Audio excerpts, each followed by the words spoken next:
Hello and welcome to Smaulgld, in case you missed the top gold and silver stories for the weekend date, November 12, 2017. China to open 51% investors to foreigners. Today we've got a lot, so this is going to be a good one. A lot of information on China, on gold, Russia, lots of information, so be prepared to stick it out. This might be a long one. So China unexpectedly is going to allow majority ownership of Chinese companies to foreigners, and we're going to talk about why that might be. Also, we learned this week about a thing called perpetual bonds. The Chinese offer these bonds, and they have terms 30, 40, 50 years, and because they're so long, they figured during the lifetime of the company, they'll probably never pay them back, so we might as well carry them on the books as equity, as if somehow they've erased the debt nature of those bonds by making them perpetual, and therefore they can characterize them as equity. We're going to talk about some of this Sun Tzu accounting later in the program. Venezuela defaults. Another big story there. We'll talk about that. Russia and China are planning billion-dollar gold deals during 2018. And we did find a gold-backed yuan source, sort of. Bitcoin plummeted, was at 7,700 earlier in the week. And at this moment, I think it's 6,200. It had dropped as low as 6,000. Might even have dipped below into 5,900 territory.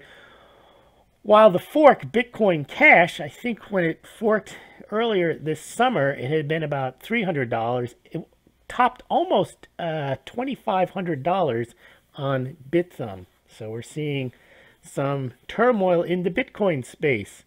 And guess which country has the largest gold reserves per capita? We crunched the numbers this week and made some charts, so we'll get to that. Let's take a look at the top story.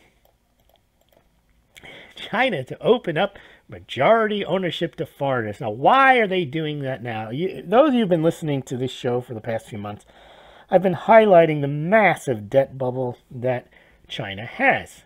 And what they do is they have these zombie companies, zombie banks, and they just keep funding them, even though the projects that the companies are involved in are basically make-work projects. The company doesn't make any money, and the banks that lend money to them don't make any money because the companies can't pay them back. So the Chinese government basically just foots the bill and tells the banks, don't worry about it, lend them more money, extend the terms, maybe issue perpetual bonds. I don't know. But now it looks like they've probably reached the limit, because even the bank governor of the People's Bank of China has said the company might have reached a Minsky moment, meaning they've spent all this money on debt, they've borrowed all this money, and no longer are they getting the return. Well, who better than to pass the buck to foreigners unwittingly who can now invest in China and gain part of this upside of China? It's got to be the reason. That's my guess. You guys let me know what you think. Again, if a foreigner wants to come into China and invest, they better have all their eyes open, because the stories are well known about these zombie companies. Their stories are well known about these perpetual bonds now. And really, what upside is there? You have to invest very carefully. And I do have to chuckle at all of these people that think China is genius, and they keep citing Sun Tzu as a reason why China doesn't disclose its gold holdings, because one day they actually have more gold than they say they have, and that's some kind of genius art of war, and one day they're going to roll their gold out into a stadium and shock the world at how much they have. Okay, first of all, no country's going to roll their gold out into a stadium. But putting that aside, if you actually believe that China operates that way, like the 500 party members sit around with their Sun Tzu book out and they read, oh, okay, what are we going to do next? Oh, Sun Tzu says do this. Sun Tzu says keep your cards hidden, and that they only think about gold. That's delusional. But if you actually think that the way China operates is, I'll give you a quote from Sun Tzu, all warfare is based on deception. So you think, well, that's great. So they've got all this gold and they're not telling us about it. They're following Sun Tzu. And we must not divulge beforehand what we're going to do. So anything China does or you project they're going to do, you can always say, well, we don't know because Sun Tzu, they'll never tell you. Okay, if you believe that China is this deceptive and all they're involved in is Sun Tzu art of war and being deceptive, why would anyone invest in the company? Here, take a look at our books. Where's the, oh, we don't want to tell you anything about that. You know, Sun Tzu, art of war and all that. No one's going to invest in the company or any of these companies, these zombie companies or banks, if they actually believe that it's some genius of the Chinese character, that they don't tell you stuff and that everything's based on deception. So they're going to win the economic war by deceiving foreign investors? I don't think so. Now, China does have a problem. It's not that they're going to be deceptive. It is that they are going to have to overcome not the concept that they're deceptive. I don't believe that. I believe that they are just basically central planning out of control, and they're going to have to try to explain away why these companies don't make money, explain how they actually conduct their accounting, and that's going to be a tough sell, because while you can make money in China, you probably be better off starting your own company rather than trying to put money into one of these companies that has all types of hidden liabilities. Now, I know I spoke to somebody who had done a long deal representing, I think it was a U.S. or European company with a Chinese company, and they spent a year on a contract, and there were a lot of sticking points, and they finally got a very formal contract put in place. And about a week later, they get a call from China, and the Chinese counterparty wanted to change something pretty significantly. And the lawyer said, no, that's not in the contract. And the response was, very surprising to the American or European lawyer, was the guy said to him, but we're partners now. We've got a contract, so we can change stuff. And that is a difference in culture, is that the contract was explained to the Western lawyer that that was the beginning of a relationship, and now they could do whatever they want. Now, in the Western concept, the contract is the bond, and that's it. You make a contract, you generally don't waive provisions, you generally don't make changes, unless they're in the interest of both parties. But you don't ask special favors. You know, now you have a contract, so we're partners, so we want to change something. So that's something else that people got to consider when they talk about internationalizing the yuan. Remember, they have to make the rest of the world comfortable that there isn't some type of Sun Tzu accounting going on. All right, let's see what happened in gold and silver. So gold was up and silver was up all week, and then we had one of these smash downs, and they ended basically flattened down slightly lower. We're going to take a look at a chart in a minute on that smash down. They've been happening all too frequently. Here's your gold-silver ratio, again, close to week, with a month above 75 to 1. It actually closed 75.62 to 1. And for all those people who say it's unsustainable, no, it's not. The gold-silver ratio for 5 years has been over 50. And it's not heading to 16 to 1 anytime soon. I think that's a myth that somehow just because the physical amount is, the ratio is lower than the price, that is not dispositive. That doesn't mean anything. I always use the example, relative rarity is not the only price mechanism. My artwork is rarer than Picasso. He made far more pieces of art, but no one wants mine, so his is more expensive. Platinum is cheaper than gold right now, but it's more rare. So you can't go by relative rarity as your only reason. And that's all these people keep saying, oh, well, there's only 16 to 1. It's actually lower. There's less silver available than there is gold for investment. Yeah, but no one wants it, relatively. So if that was actually true, the market would have figured that out over 5 years. Don't you think? See, and the silver pumpers keep repeating that story to get you to buy silver. If that story was true, this wouldn't happen over 5. Oh, but manipulation. All right, manipulation. They manipulate the gold too. And if you actually know that they manipulate, why would you invest in something on thinking that it's going to go to 16 to 1 if you know that A, 16 to 1 means nothing, and B, there's manipulation? So you have to look at it in a different way. You can't just keep explaining away this chart that somehow the gold-silver ratio is unsustainable, because actually it is sustainable. It's proven to be sustainable. That's what happens when you listen to not just one channel, but you listen to 20 channels and they all tell you the same thing, that the gold-silver ratio has to come down. No, it doesn't. It hasn't, and it probably won't. It might, but it might not be for the reasons that these people are telling you. I've been telling you for years. All right.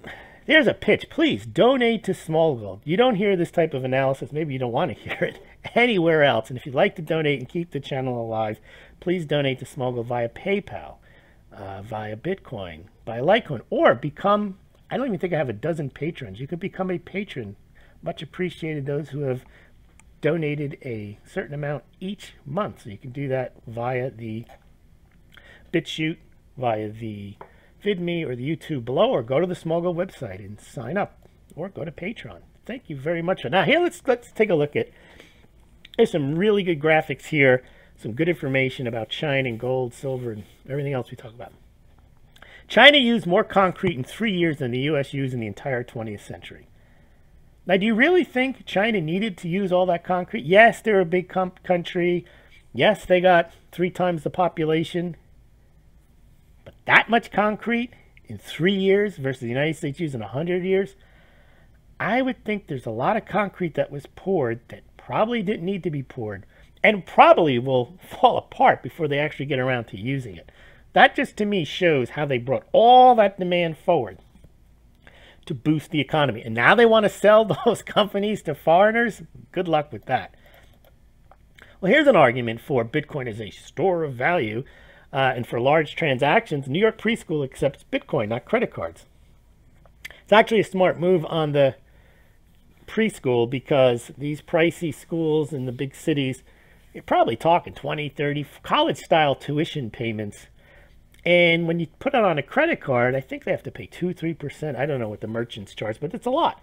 If you can take your Bitcoin and convert it through Coinbase, you immediately get the dollar amount, and you don't pay the fee. So if you've got people who have a lot of Bitcoin, and it's a good deal for both the Bitcoin holder and the school. Although the school's probably not a good deal, but that's a different story. Dudley, New York Fed president, he's out. So if Dudley leaves and you got Yellen leaving, you got Powell coming in, I don't think that the Fed will change much, but at least you're going to get different cast of characters. I'm waiting for Bullard to announce that he's gone too, but they'll just replace him with another guy, or Williams. American Gold Buffalo sales, they were up a little bit, but all the gold and silver sales at the U.S. Mint were down again. I'm not going to cover them in this video other than to say I do track each and every month the Perth Mint and the U.S. Mint sales. I cover the Canadian Mint on a quarterly basis. And the Perth Mint's doing okay. The U.S. Mint isn't. If you want detailed analysis of each of the coin sales, you can go to the website. You can go on the YouTube channel, the VidMe, and the BitChute, and see them all. But you can also go here, just click on gold, not on the specifics, or silver, and you will find the sales totals and the analysis and charts of each of the mints. I do that on a monthly basis. All right. So as we get to those types of things in this report, I'll just blow right by them. Yeah, here's some. I was thinking about this death of the dollar stuff, and you know, you're hearing this for 10, 15, 20, 30, 40 years, ever since the United States went off the gold standard. This is from 2009, the demise of the dollar. You know, game over, game changer, if you understand. All right, well, it's 2009. The dollar's still here. Here, 2008, famous book. Good book, by the way. Collapse of the dollar and how to profit from it. This is James Turk and Rubino. But again, what collapse? 2008, and now it's 2017. They're just early. All right, well, if you were planning on collapse of the dollar, you got 10 years, or it didn't happen. Same with the gold-silver ratio. I would think the dollar might collapse before the gold-silver ratio ever gets down to 16-1. But I think both are remote possibilities. Swiss National Bank. Now, I started reporting on this over a year ago. These guys, they buy stocks. They don't just buy U.S. stocks. They buy FANGs. They buy unicorn stocks. And every quarter, I now take a look at what they buy and what they hold. And I still hold, like, junk stocks. They have Tesla. Yes, Tesla's a junk stock. I don't care that it goes up. Tesla makes no money. Tesla has a high market cap. And the Swiss National Bank has no trouble holding a stock that makes no money. And I list the unicorn stocks. You might want to check out that blog post and that YouTube. I go through their whole. They also have mining shares. They have everything. They have like $90 billion worth of U.S. equities. It's outrageous. Here's a story. 2003, fall of the dollar. 2002, demise of the dollar. It's 15 years. Here, 1995, death of the dollar greatly exaggerated. This story is as old as the hills. Death of the dollar. Dollar collapse. Dollars' days are numbered. Death of the dollar. I love this one. This ECB guy. Let's pull him up here. He's talking about Bitcoin. He says it's probably more dangerous than useful. All right. I think the ECB is probably more dangerous than useful. For you guys with silver on your mind, here, this towel here, that's great. It's got little bits of silver in it. It prevents bacterial growth. Now, if you buy silver thinking that this is the big growth area, silver towels, or as Chris Duane says, his wife's yoga pants have silver in them. There is so little silver used in those that's not going to drive the price of silver higher. It's a nice thing to have. But this is not a major source of tonnage for silver. It's a cool technology, though, that you can put that in there. I mean, they've known this for years. They used to put a silver dollar in the milk container, and they used to keep it fresh. Silver is antibacterial. It's not like a new thing. This one, too. Silver uses silver and corn fibers to keep your sheets clean and comfy. Yeah, how much silver? There's not like 10 ounces in that sheet cover. This one I like. This guy that they, it says Fredo lives, and you'll see why in a second. There was a big, I won't say it was a coup, but they rounded up a lot of the Saudi princes. And this one particular guy, he is an anti-Trumper. There he is. Here's Fredo. And they rounded him up. And he's an anti-Trumper. And he also is a big investor, too. So I think Saudi Arabia arrested and rounded up a lot of its princes. And I think it took their money, too, froze their assets. So maybe that's their new revenue generating to make up for the lower oil prices. This is just an observation. 19 out of 20 investors can have no use for and actually hate Bitcoin, and it'll still go up as the cash flowing in from the 1 out of 20 swamps supply. That's, I think, the biggest thing about Bitcoin is there isn't that much of it. So you don't need that many people or that much money to make it go higher.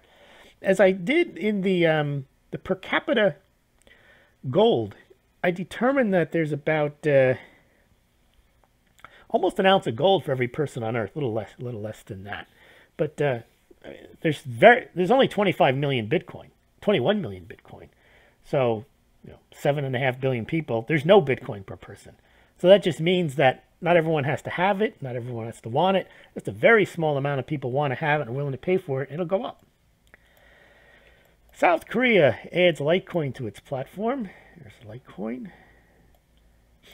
Japan escalates war on gold smuggling. Interesting that they have a gold smuggling issue, but that's a story you might want to check out as well. Now here's the other one. People's Bank of China's gold reserves are flat for the last year. They haven't added any gold, and we've talked about this a lot.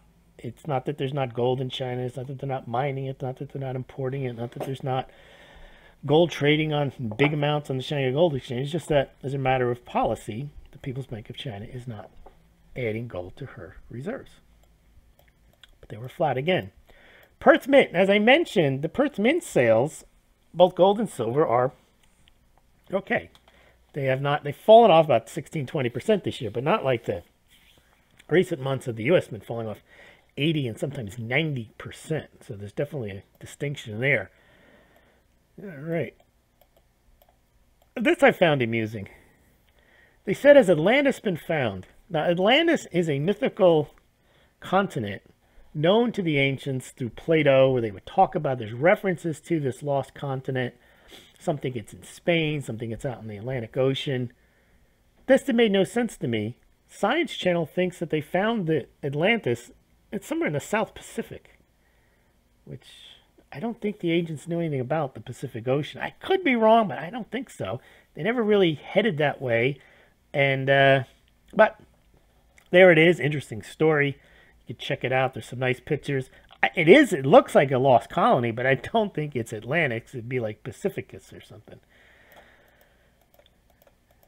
All right. This tell us something we don't know. Add Bitcoin to the list of things denting gold appeal.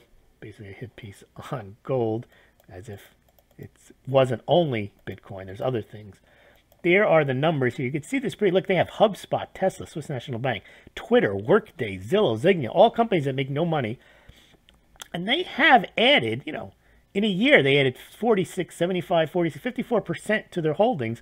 And even recently, they added a little bit more. They have $150 million, Swiss National Bank, of Tesla, $45 million worth of Twitter, $53 million worth of Workday, $15 million worth of Zillow. They got this gaming. I don't even think Zynga even makes games anymore. It's like they got $5 million worth of that company too.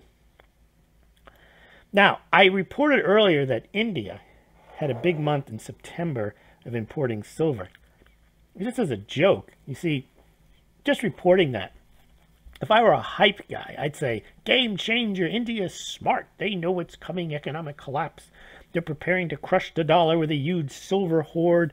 Or India is going to return to a silver standard. Silver-backed rupee. India is going to shock the world with silver, and few understand India's silver. This is the kind of nonsense that I rail against all the time. These hypers, they take a story, whether it's factual or not factual, and that's where they go into overdrive. So it's a game changer. They're smart. Anytime someone owns gold or silver or buys it, they're smart. Say what you want about whomever, but they have gold, so they're smart. They know what's coming. No, they don't know what's coming.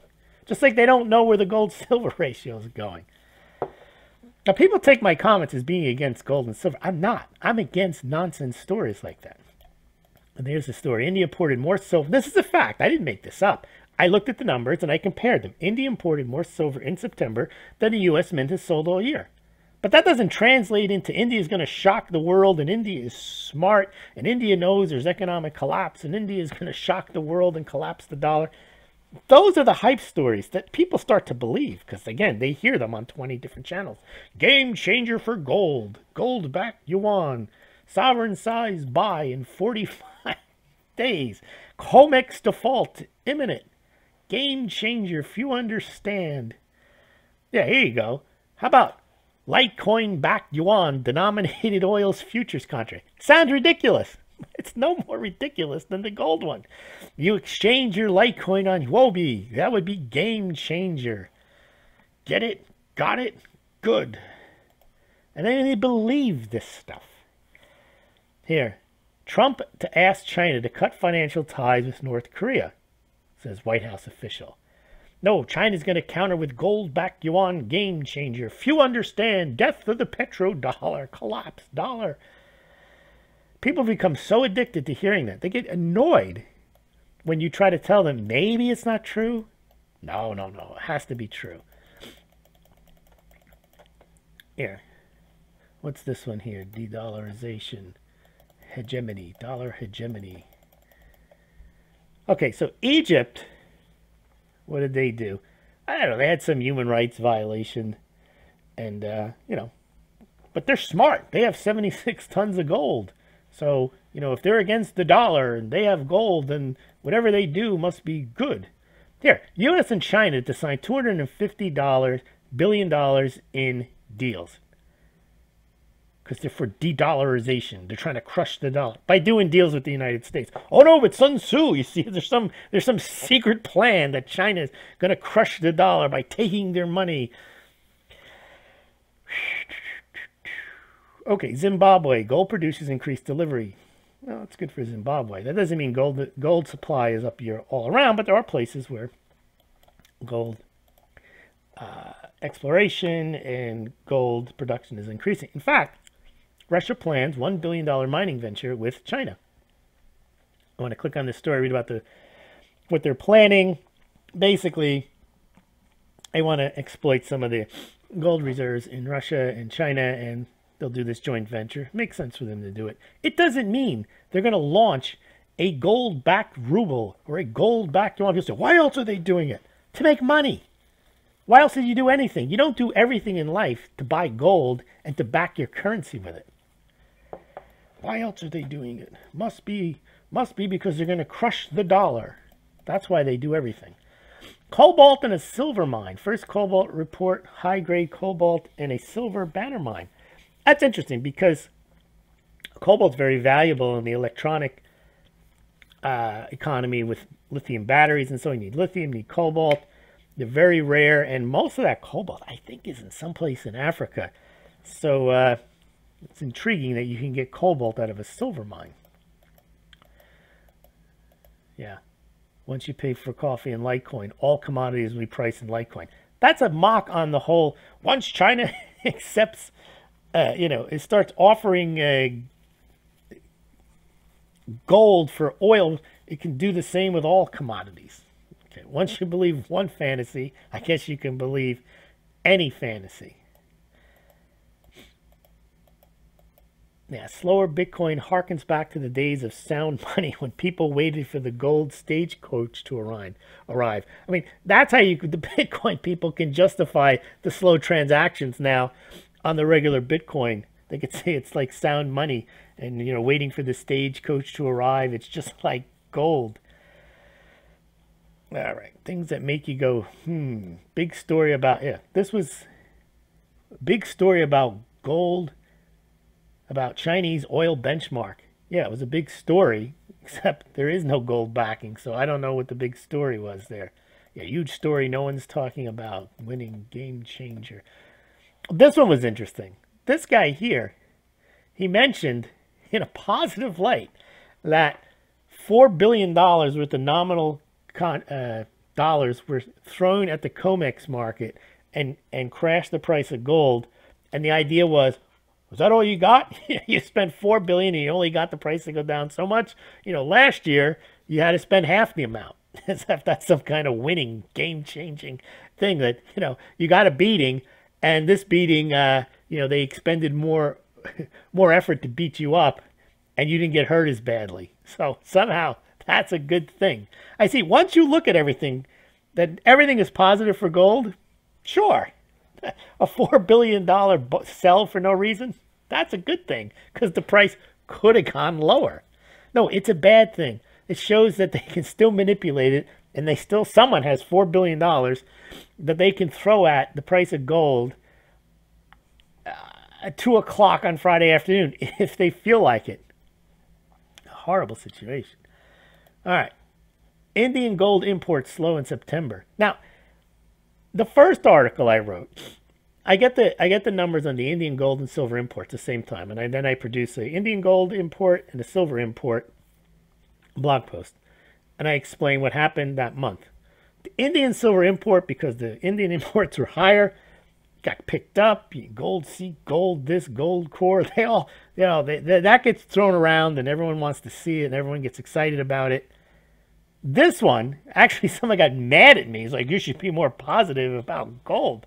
Like, what am I supposed to do? Make up numbers? If the Indian gold imports were slower in September, what am I supposed to say? They're 1,000 times higher than they were in 1522? So you could just see the bias is towards not the truth or not even accurate reporting. They just want to see gold spikes, gold soars, gold up, gold, silver up. Everyone's moving into the metals.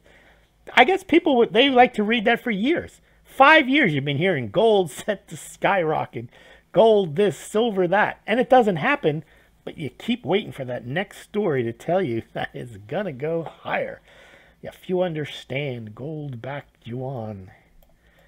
Now here was a great, and it didn't get many views. Jason at Wall Street for Main Street had on a Professor Lacaille, and he went through why China's debt Ponzi scheme is worse than the U.S. and why Europe's is worse too. It's very worth looking at, not because he agrees with me, but because he's actually smarter than me, and he gave examples of what's going on in China. So you want to check that out. Now here's one. Yuan's percentage of international payments in August were 2.8. 2015, they've gone down to 1.9. September down to 1.85. And Sputnik News, which is a Russian outlet, says, not to worry, the international status is not under threat. No, it's like flesh wound. Keep fighting. Now, true, as VJ has pointed out, that the yuan is also being used on the SIP system, although we don't have any data on that, so we don't know how much is being used there. But it can't be a good thing to say that you're trying to internationalize the yuan, and on the biggest platform, the SWIFT system, you're losing market share. Not to worry, Sun Tzu, they don't want to have higher rank, because then, see what they're doing is, they're showing they're weak, when they're really not. They're going to come out with the gold-backed yuan, shock the world. Sun Tzu, don't you know? Yeah, so Venezuela, bankrupt. But, not to worry, they accept the yuan for payment of oil. Now, the funny thing about that is, whatever yuan they accept for their oil, they're going to immediately convert into dollars to pay their creditors. So it's not a big deal whatsoever. The big deal is that Venezuela is bankrupt. All right, so here is the Financial Times telling you that foreigners will be able to invest. They haven't finalized the deal yet, but they're going to allow foreigners to invest up to 51%, which basically means control, but I'm sure they'll figure out why 51% isn't control. It's not really control. But now, potential foreign investors can get introduced to Sun Tzu accounting. Now, remember, when I kind of mock Sun Tzu, I'm not mocking Sun Tzu, and I'm not mocking the Chinese.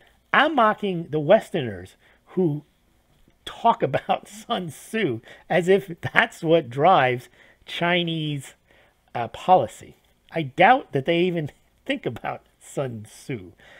See, to gain advantage, never tell investors what you don't want them to know. You know, that's how China is. If you actually believe that's what they do with their gold reserves, you think that's how they're going to present their investments to the world. Yes, you can come and look, but we're not going to tell you anything. And then you're going to invest, and we gotcha. We win the war that way. Yeah, invest in China. Get on the ground floor in the land of the gold-backed yuan. Help collapse the dollar. Invest in zombie banks, zombie companies, and ghost cities. Learn Sun Tzu accounting. Can't have it both ways. You can't believe that this art of war mentality is good for gold, but somehow they're just going to change the culture, which, again, I don't think exists when it comes to investing. So I don't think that this is going to be a big hit, this 51%. And again, I think they need a foreign bailout. They figure they get money in there, and then they get them to agree to start to adopt this mentality that we just keep bailing them out, and we keep pouring the concrete, and we keep building the ghost cities, and you'll be fine. And we don't pay off those bonds ever, so aren't you comfortable with that? Here it is, in Bloomberg. Chinese firms have found a way to cut debt, on paper at least. Perpetual bonds are carried on the books as debt. Perpetual bonds are carried on the books as equity, not debt. That's a misstatement there. So they say that they're equity, not debt. And here's our famous gold smashdown. No reason. Friday afternoon. No news. Boom. But could have been worse. Cost them $4 billion. That kind of knockdown used to cost only $2 billion. We're winning.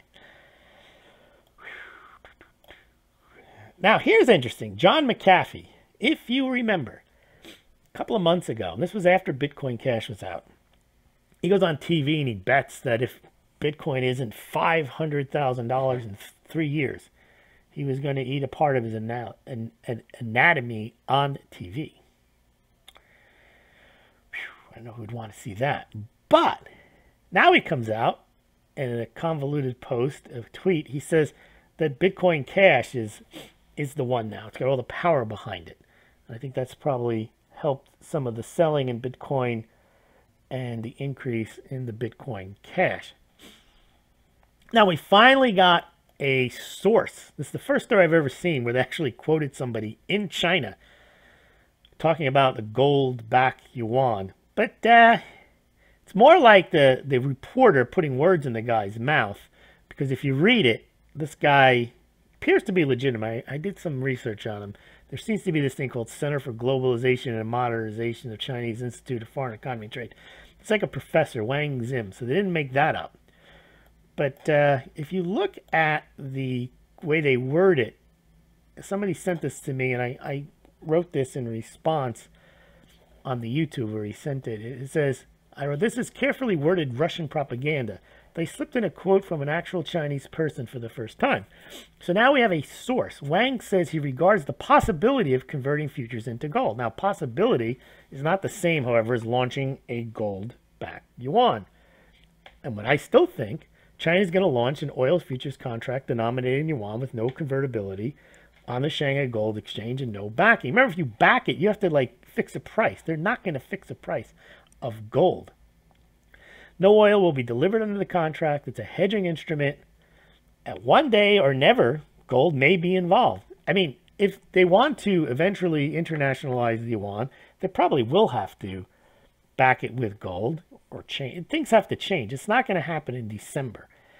And Russia and Iran may choose to deal in gold with China due to sanctions. Makes total sense that they may deal in RMB, yuan, gold, anything that's outside that's under sanctions, of course. But that's different than saying China's going to offer to the rest of the world not under sanctions gold for oil. It's not going to happen. There's no reason why China would offer up gold for oil when it's got... It could force people, like that one guy said, they can actually force Saudi Arabia. I doubt they would, though, but they'd be more likely to request them to take the yuan than to say, why don't you take our gold and drain our gold out of the Shanghai Gold Exchange? That's not going to happen.